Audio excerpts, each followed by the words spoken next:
What's stopping you from becoming a Catholic? Why can't women become priests? Why do Catholics worship Mary? Why do I need to confess my sins to a priest? Where is purgatory in the Bible? I think the Pope has too much authority. What's stopping you? You are called to communion with Dr. David Anders on the EWTN Global Catholic Radio Network. Hey there, welcome again to Call to Communion here on EWTN. Delighted to have you with us. We are live today. This is our program for non-Catholics. Those of you who have questions about the Catholic faith, you're not a Catholic yourself, but you really want to know, why does the Catholic Church teach this, but it does not teach this over here?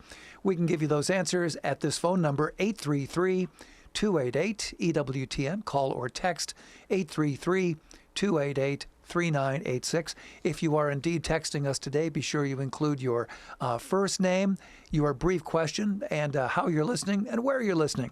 Message and data rates for some folks may apply. Again, that phone number, 833-288-EWTN. Call or text. Outside North America, please dial 1 and then 205-271-2985. And you can always send us an email, ctc@ewtn.com. Pedro Quiles, our producer, Matt Kabinski handling the phones. He's going to be the first voice that you hear. Ace McKay is taking a look at social media. I'm Tom Price, along with Dr. David Anders. Tom, how are you today? I'm well. How are you? Yeah, I'm doing decent, thanks. Fascinating question here from Charlie, who says, I am an Orthodox Christian. I'm discerning marriage to a Roman Catholic girl. I really cherish the tradition we have in the Orthodox Church of infant baptism, confirmation, and communion happening all at the same time. Why doesn't the Roman Catholic Church have this tradition? How can you claim the fullness of the faith without doing this? Yeah, thanks. I really appreciate the question. So, you are aware, I'm sure, well, maybe I shouldn't be sure, but perhaps you're aware, that Eastern Rite Catholic churches continue to practice this discipline, right? And so, if, for example, your child were baptized in an Eastern Rite Catholic church, you would still use the, presumably it's a Byzantine liturgy, I assume, is the tradition you're from. You still use the Byzantine liturgy, and you would have that formula. The child would be considered, from a Catholic canonical point of view, fully Catholic, and yet baptized with rites that would be more familiar to your tradition. So it's not a Catholic Orthodox thing. It is very much an East-West thing.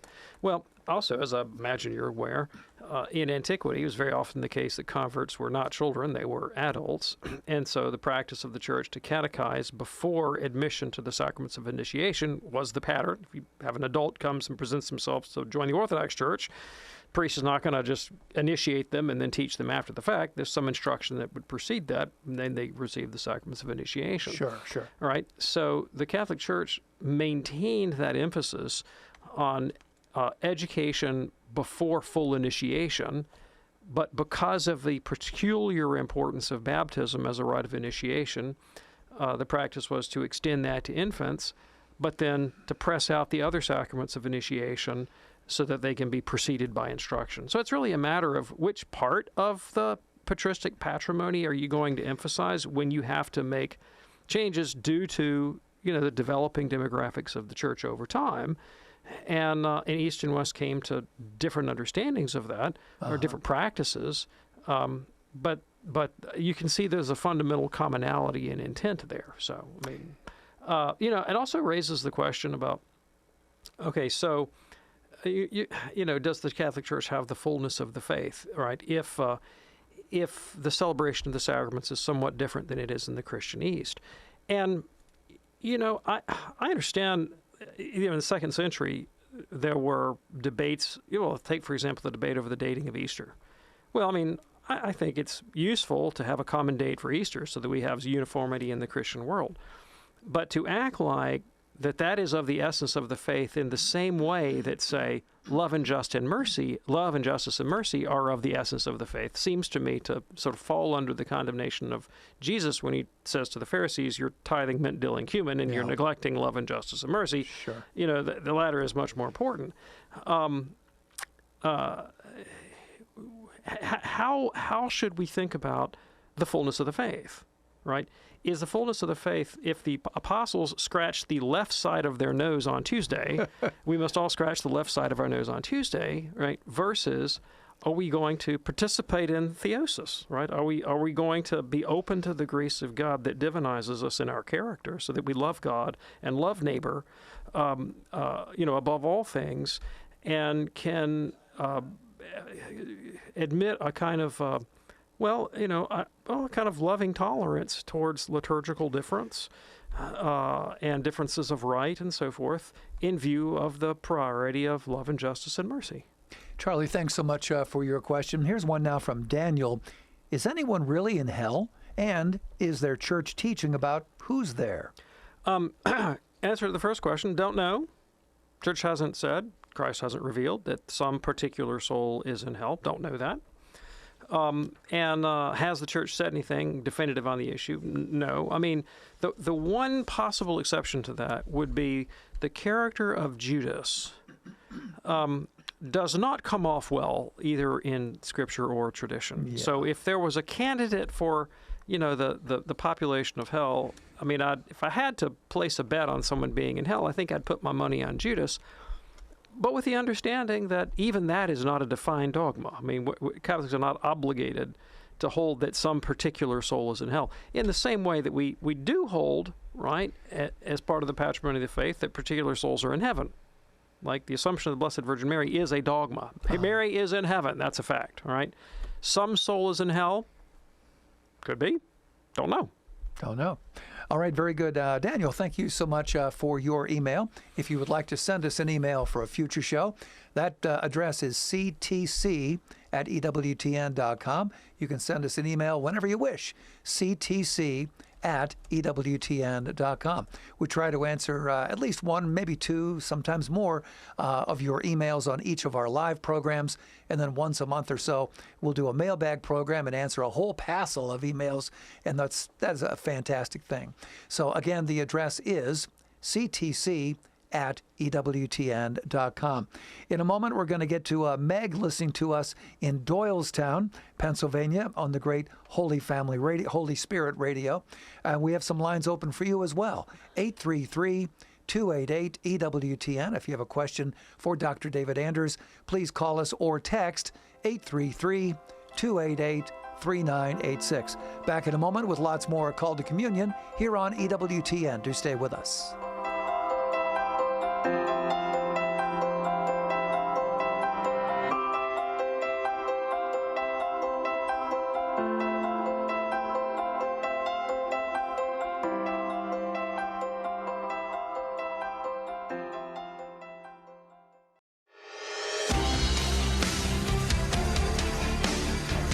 It's Call to Communion with Dr. David Anders here on EWTN. Our phone number, 833-288-EWTN.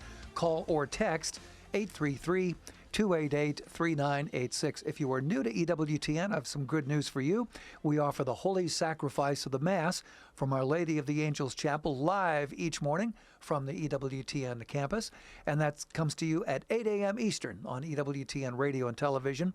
And if you are unfamiliar with the Mass, well, we can send you a free Mass guide booklet, which includes both English and Latin text. It'll help you follow along with the Mass on EWTN and unite with Catholics worldwide. Awfully good to have if you are discerning the Catholic faith. Find out what the Mass is all about. Here's where you go for that, missions.ewtn.com/Mass Guide.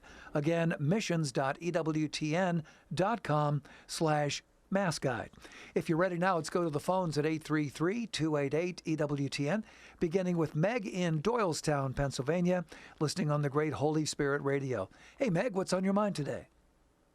Hey, Tom. Hey, Dr. Anders. How you doing? Hey, doing great, thanks. That's good.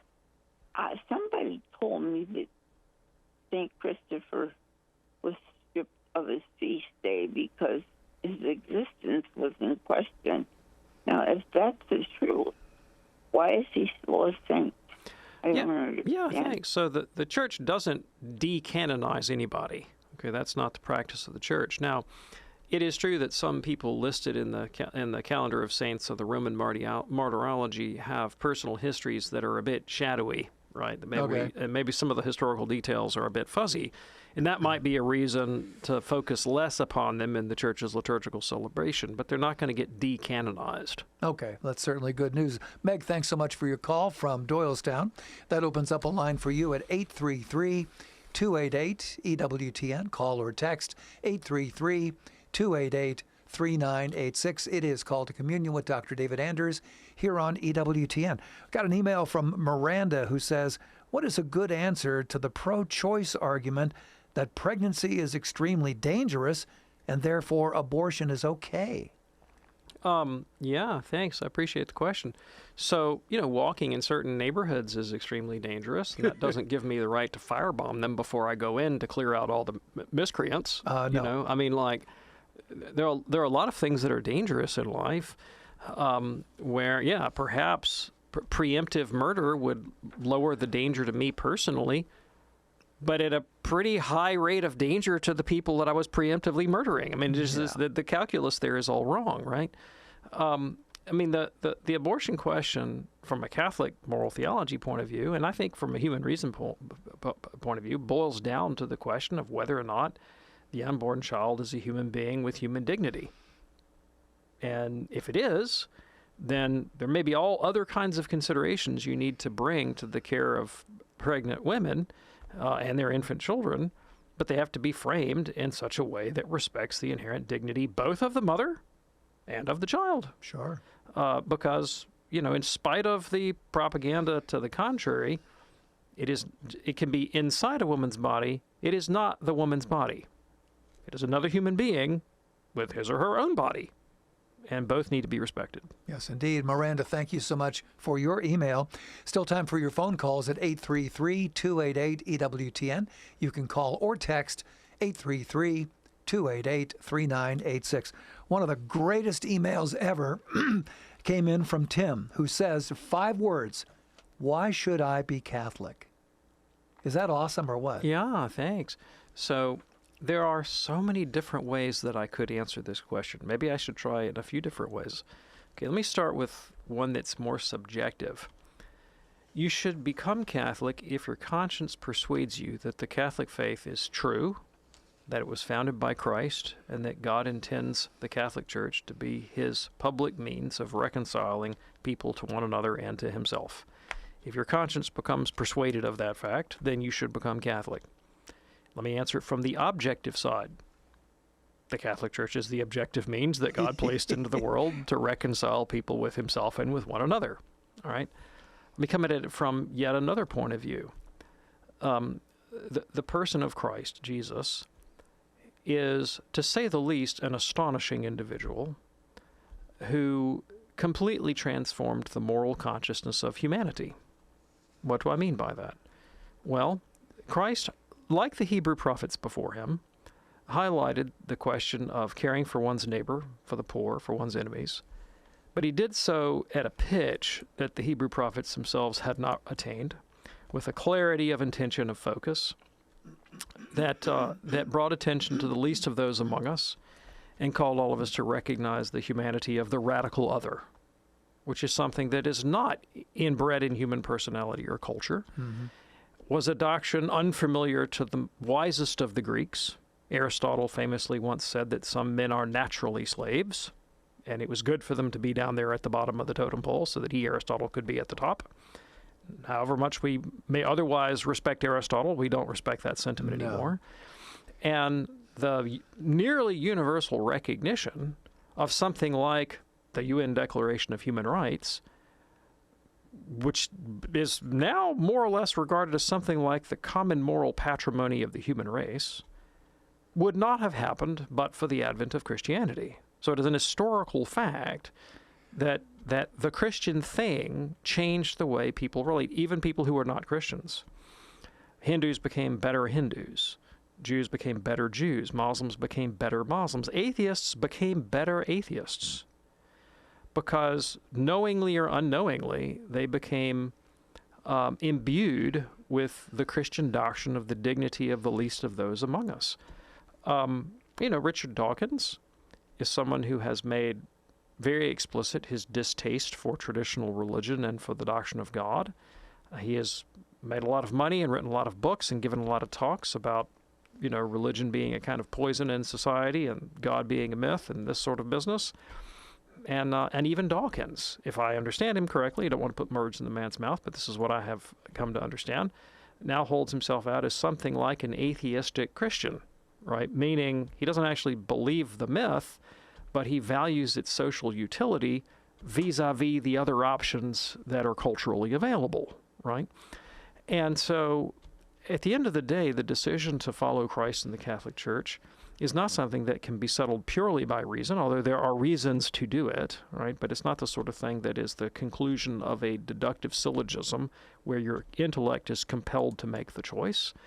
But when you survey the landscape of reality and you say, who is there in the world that I'd like to be? What doctrine, if I could choose for a doctrine to be true, which doctrine would I want to be true, right? Who exemplifies the better way of being a human? Mm-hmm. And if you are persuaded that that is Jesus, then it is worth the risk to venture the act of faith in Christ's revelation in the Catholic Church, so that you get the benefit of living a Catholic form of life, understood as I have described it.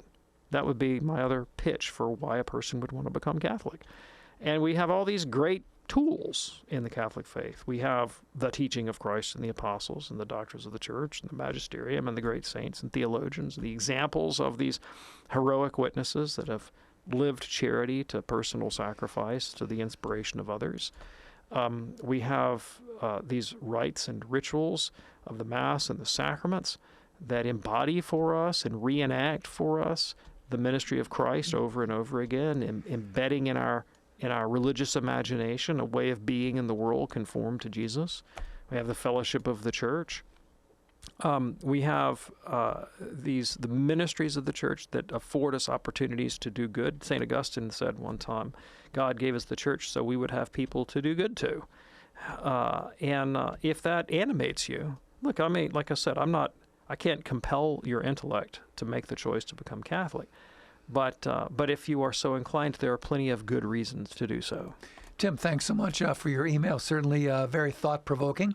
It's called Communion here on EWTN. Still time for your phone calls at 833-288-EWTN. You can call or text 833-288-3986. We just got a text from Mitchell in Billings, Montana.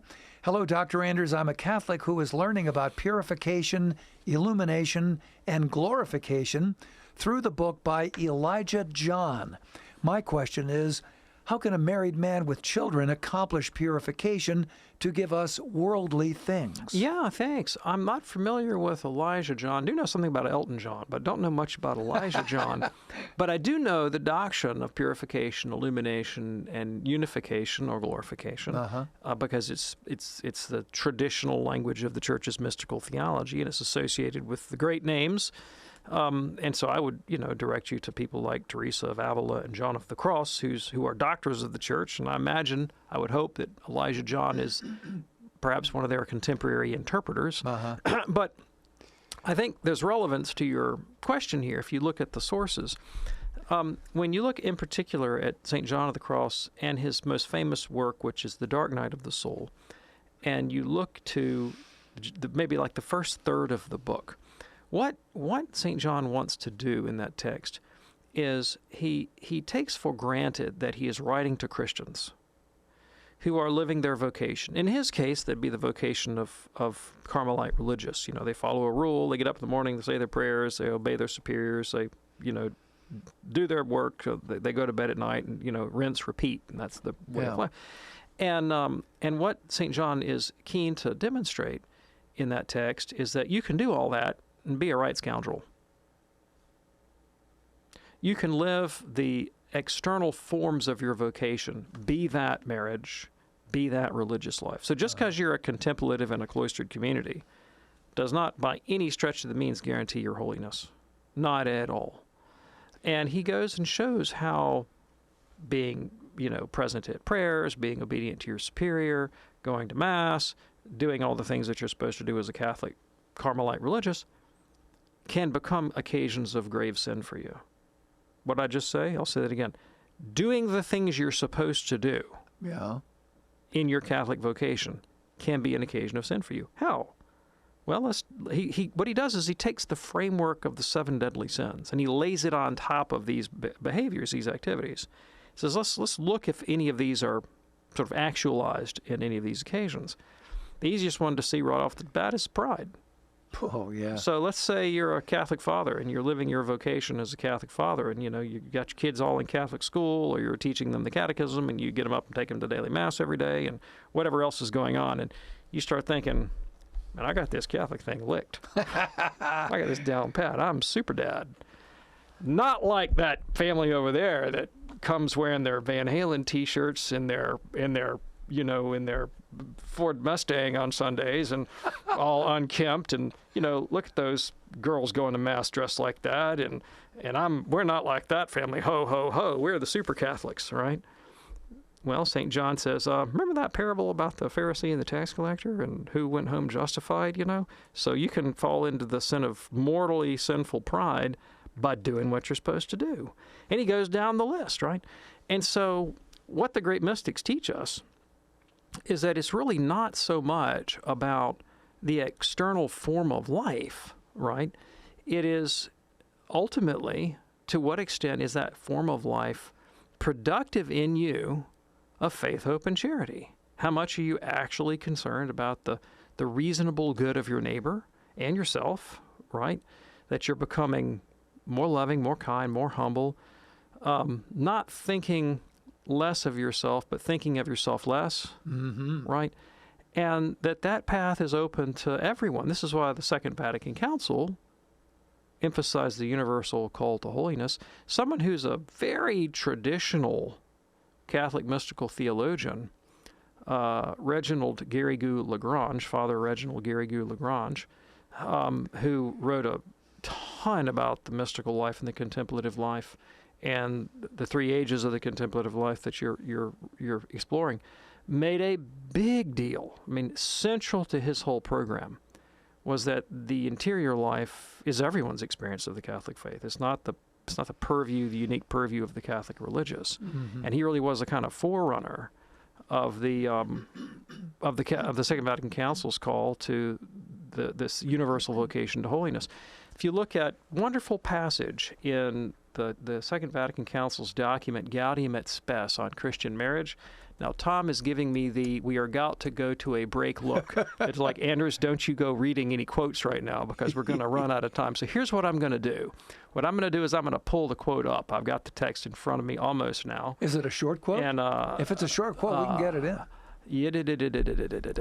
Okay, I've got to find it. See, I've got to scan the document for the word matrimony because we're talking about married. And then, so I think I'm going to have to get to this after the break. I'm almost there. I'm on the verge of it. But I love it because it is the most beautiful statement of how the married active life can be powerfully productive of the state of holiness that you seek, taking into account all of the stages of the interior life. So that is what I am looking for. Okay. We'll get that queued up, and we'll get to the phones in just a moment as well. I just found it, but we're probably about to go to the break, aren't we? Well, yeah, since you're bringing it up. Yeah. Okay. So I got the paragraph right up here. As soon as we come back to the break, I'll share it with you. It's all teed up. We're ready, and we're going to take a quick break. We'll also talk with Alessandra in West Haven, Connecticut, and lines open for you as well, 833-288-EWTN. If you have a question for Dr. David Anders, 833-288-3986. It is Called to Communion here on EWTN. Do stay with us.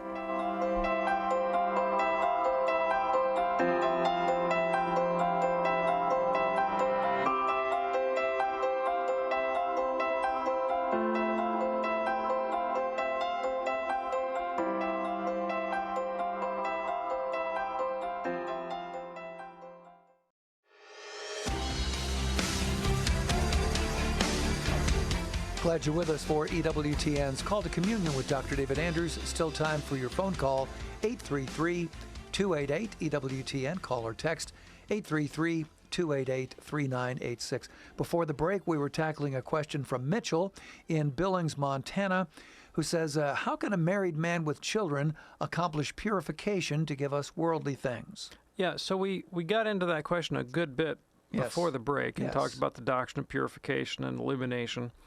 But I promised that I would share a passage from the Second Vatican Council's document Gaudium et Spes about the married life that I think really is animated by awareness of the Church's mystical doctrines of purification, of illumination, of glorification or union.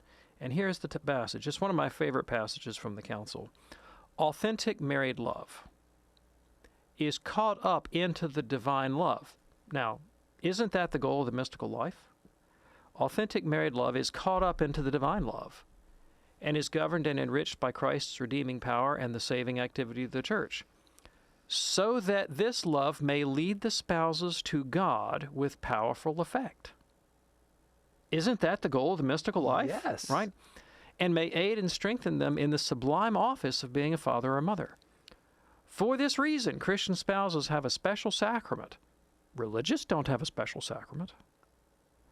Spouses have a special sacrament by which they are fortified and receive a kind of consecration in the duties and dignity of their state. By virtue of, now, religious do have a consecration.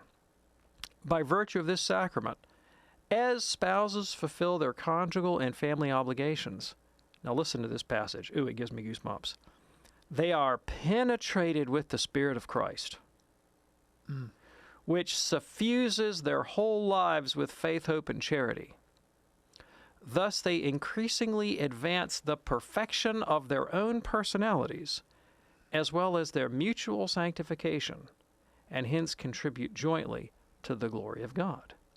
Wow. They have just said, the Council says, the state of marriage lived generously with faith, hope, and charity together with the sacraments of the Church is a mystical vocation to divine union.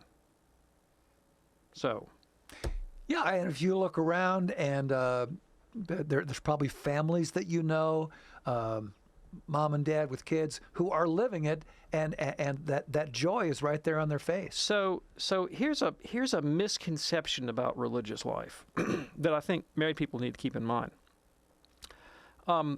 Married people often think that the religious path, meaning you've taken vows, live in a monastery, or whatever religious order, that's the easier path to sanctity because you don't have all these distractions of married life. That's a misunderstanding. It is harder to come to holiness, I believe, in the religious state. Now, it's harder to come to holiness, but if you do it, you can come to a very high degree of holiness, right? So what I mean by that is, the reason the religious state is there with the counsels of perfection is so that if you are committed to it, you can really give yourself to poverty, chastity, obedience, service to others, forgiveness of self. And if you actually do that, man, you're going to come to some seriously powerful holiness. Yeah. But it is very easy to be a self-satisfied, like lackadaisical religious who just sort of sinks back into the fact that they don't have family duties as a kind of lassitude. And I mean, I have in the priesthood, I've known priests that wear themselves out in their vocations, and priests who regard their vocation as an opportunity to work one day a week. Very different ways of living the same vocation. You can do the same thing with being a religious. Sure. Right? Whereas with marriage, like 2 o'clock in the morning rolls around, wah, wah, wah, wah, wah. You got to get up and get the baby. You're on deck every day. You're on deck every day. Like, the vocation forces you into acts of self-sacrifice and dedication. No, you don't have to do those with the right spirit, and you could abandon ship or whatever. But I mean, as long as you hang in there, the shape of the vocation of marriage is gonna hammer you in the direction of becoming a better human being. And that's what, I mean, sociologically, that's what the data show, right? I mean, married guys are just more generous. They drink less. They have fewer self-destructive habits. I mean, it's just generally good for people in their moral formation to live in a family. right? Sure. And Mitchell, a fantastic question. Thanks so much for texting us today. Call to Communion here on EWTN. We're going to get to Alessandra in just a moment. But first, this week let us celebrate 2 EWTN radio affiliates in Texas. The great Armor of God Catholic Radio. They've got 3 stations. They are celebrating 8 years with us. Also Red Sea Catholic Radio with 5 stations in Central Texas on the air for a fantastic 16 years. Congratulations to Tom and Anne-Marie McNew at Armor of God. Also Dennis Maka at Red Sea Catholic Radio from your friends here at EWTN. Let's go to Alessandro now in West Haven, Connecticut, watching us on EWTN television. Alessandro, what's on your mind today? Well, I would like to share in what has happened to me personally. I've been married for 64 years, and about 6 months ago, my husband came to me and said first he was angry. Not angry, but just wanted to tell me that he brought me to the altar, but now with the intentions of marrying me. So which means that I'm not married. So he brought me there, but he did not say yes or married me. So how do I react to this? So let me just make sure I understand the question. When you said he brought you to the altar, but he didn't marry you, did he pronounce the words at the marriage ceremony? Did he say, I do and I promise? The things that he's led through the marriage liturgy by the priest. Did he say what he was supposed to say when he was going through the ceremony itself? He came with this thing, and he said that he did not say I do. So I just was I don't know how to react. Was this a Catholic? Was this a Catholic wedding? Yes. And there were about 250 people. And did the priest pronounce you man and wife? Yeah. Yes. So he must have said. Is he saying he didn't say the words out loud, or he didn't mean them? Yeah, that's what I'm thinking. He says he didn't mean them. Okay. Yeah. So here's how the church would regard that. First of all, let me tell you, that must have been incredibly painful for you to hear, and I'm so sorry. I'm so sorry. Okay, but here's how the church would regard that. Unless someone comes forth and asks the church to evaluate the validity of their marriage, unless someone does that, the church always presumes the validity of the marriage. Always presumes the validity of the marriage. Now, there is in Catholic sacramental theology, there is a distinction that some sacraments are capable of what's called revivification, to be revived. And what that means is it's possible to receive a sacrament in an unworthy state and to later acquire a worthy state and receive the graces of the sacrament. So, for example, a person who comes to the sacrament of baptism without faith or repentance, when the baptism is applied to them, they're not actually regenerated by it. Like, it doesn't have an effect in them because they've come insincerely. Uh-huh. But if that same person later comes to faith, they don't have to get rebaptized. The force of the sacraments begins to work on them retroactively and sanctifies their life. They don't go back and redo it, even if they received it unworthily. My own wife was an atheist when she received the sacrament of confirmation, and she did so almost mockingly. Like, she basically had to graduate 8th grade from her Catholic grammar school, so she went through the ceremony even though she had ceased believing. She later came to faith and did not have to repeat her confirmation, right? So that's marriage also is the same way. You can get married unworthily, and yet the grace of the sacrament can revive later on. So I'm not going to make a judgment as to your husband's intent, regardless of what he says today. That's a whole nother story. He could say something today because he's feeling petulant or angry or something, all right? I'm not going to say anything about, I can't really judge his intent at the time. That would be something that a canon law court would look at if someone in the marriage applied for an annulment. But without the church declaring this marriage null and void, then my judgment with the church is that we will presume the validity of the marriage. Unless you ask for an annulment, the church says presume the validity of the marriage, which means you should presume your marriage is valid. So you don't come thinking my marriage is invalid. No. You come thinking, if this is where you want to be, my marriage is valid. My marriage is valid. Now, the other thing that I would imagine is that I would suspect, like most married couples, you've had your ups and downs over the years. 64 years, you've said. You're still together after 64 years. You had to have had some ups. Maybe there were a lot of downs.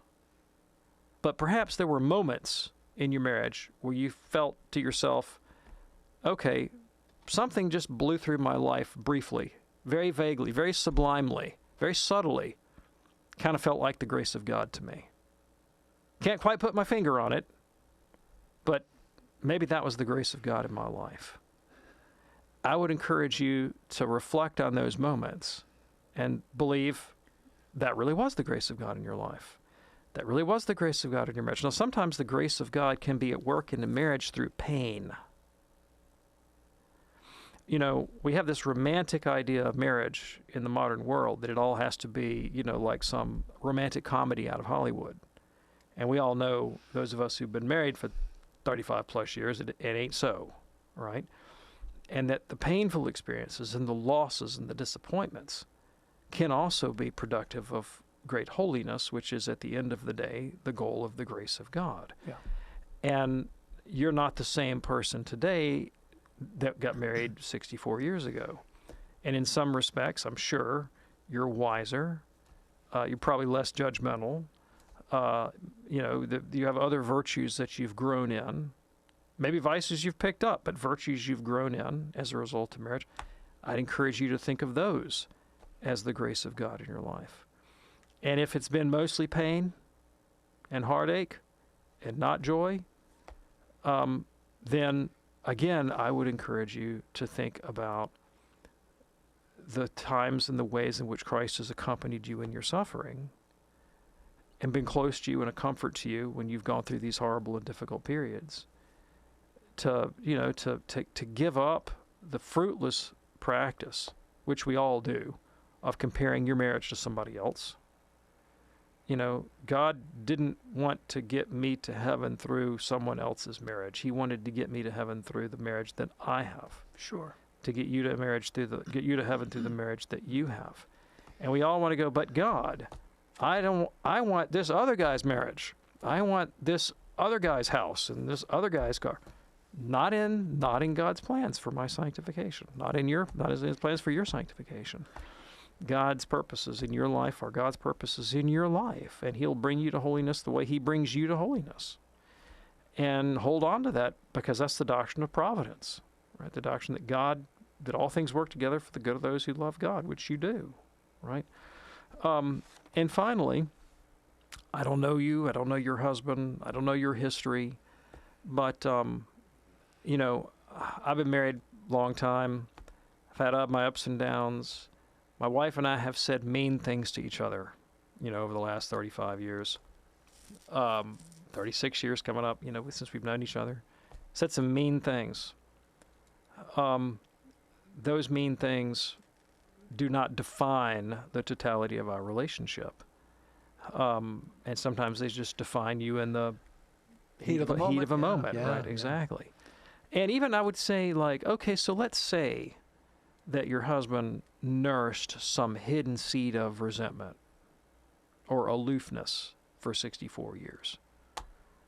Which of us hasn't nursed a secret seed of resentment or disappointment or whatever?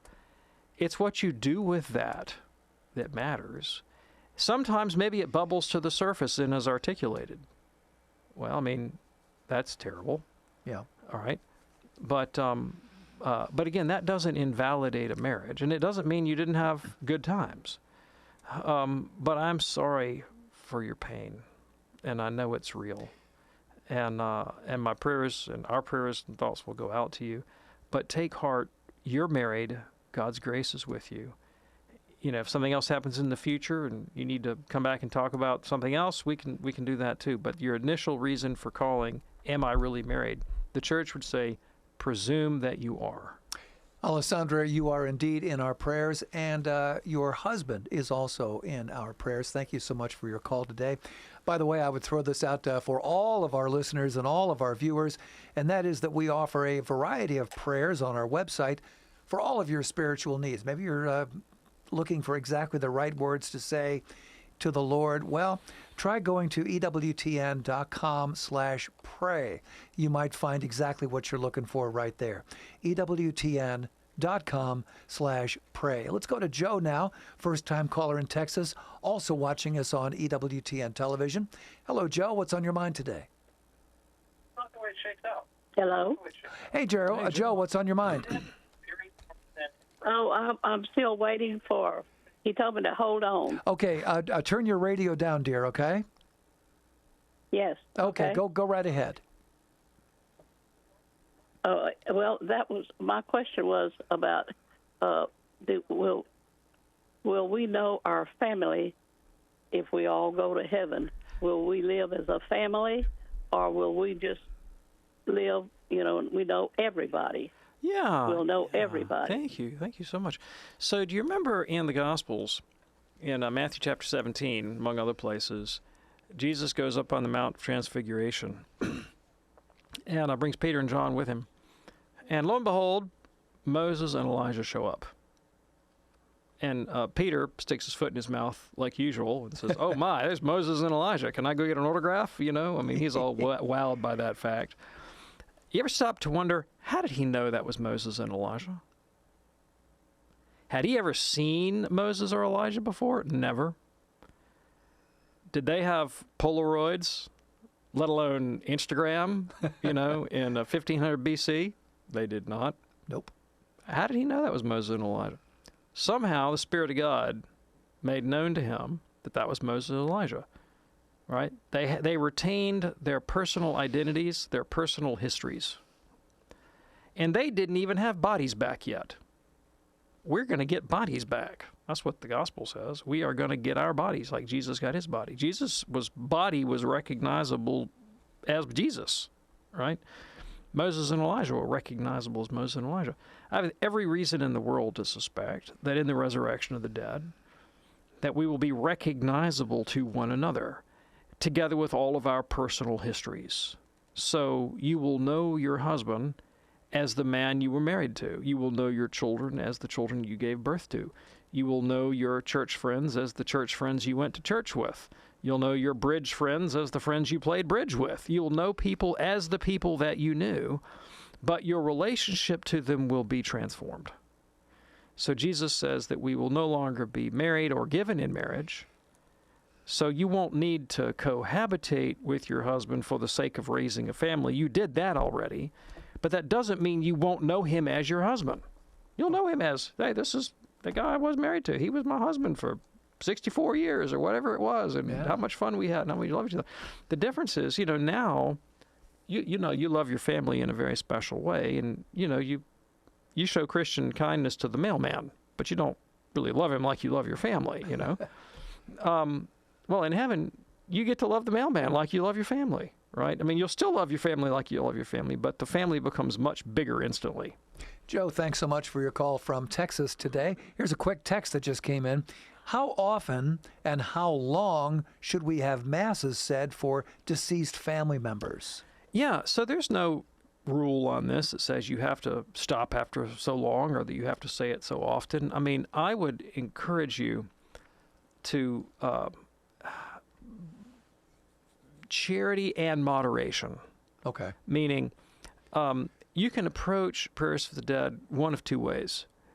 Wow, isn't this wonderful that I have an ongoing opportunity to have some kind of converse with my loved one, some kind of relationship with them. It's not completely cut off by the grave, I love that they can still be in my life even if they're invisible to me. How wonderful that is. That's a good way of preaching it. Yes. Here's the bad way. Oh my gosh, if I'm not praying constantly to get them out of purgatory, they'll be stuck down there and it'll be all my fault. Oh no, oh no, oh no. And get all neurotic about it. Right? Don't get neurotic about it. Right. Enjoy it. Right? Enjoy the fact that as a Catholic now, they're not cut off from you. And so, we pray at Mass every week for the repose of the dead. You just, when we get to that part of the Mass, I just am mentally checking off the people I care about, who I know and who have died, and some people that I don't know, right? It just becomes part of your self-understanding and your identity as a Catholic that you bring these people, just like you pray for your kids. You pray for your kids when they're dead. You just keep on being mom or being dad or wife, son, husband, whatever, loving the people that you love, and do it in a non-neurotic, healthy, encouraging way. Thanks so much for your text today here on EWTN's Call to Communion. Back to the phones now for Ann in Sherwood, Oregon, listening on the great Modern Day Radio. Hello, Ann. What's on your mind today? Hi there. Can you hear me? Yeah. Go right ahead, Ann. I am a cradle Catholic in my 70s, and when I got married in my early 20s, when I met the man, he used to go to my Catholic. No, he didn't go to my Catholic school. I'm sorry. He was Catholic, though, he told me. And so we dated. Next thing you know, we were going to get married. And I don't know how we did it. It was my church, my pastor, and another priest came down from Sacramento that knew me all my life. I don't know how we got around from not doing those classes, or maybe they didn't have them back then. But for 38 years, he was not a good Christian man. Money and sports are his two idols. Our kids never knew a really nice Christian father. Anyway, they're grown, they're married, and now what I absolutely had to do, I begged him now, please come back to the church. And he has nothing to do with Catholic, no, and no other church. So quite honestly, what I had to do is get a different living situation. No separation, no divorce, just different living situations. My question for you after this big, long story is, everybody always talks about the will of God, the will of God. Is this the will of God for me to be in this situation that I'm in right now? Or all those bad choices that I made earlier in my life, those were just my choices, and God just let me do it. Okay. Yeah, thank you. And I'm so sorry because you've had a painful experience, very painful, and it's been long, and you've suffered hard. And I hear that in your voice, and my heart goes out to you, and I'm really sorry that you've had to go through this.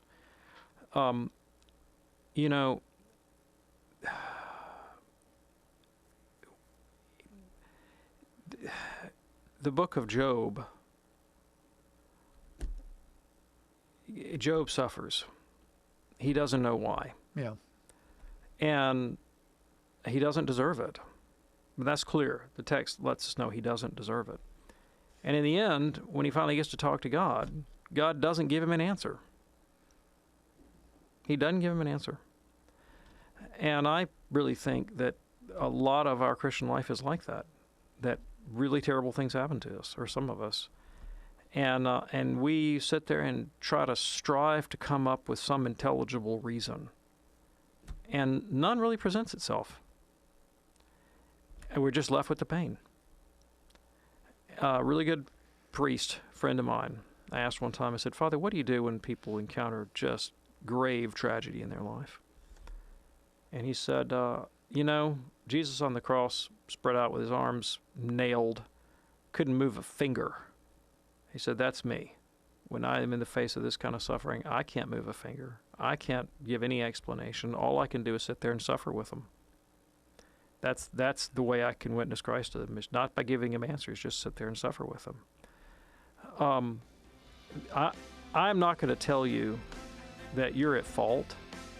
I'm not going to tell you that God's at fault.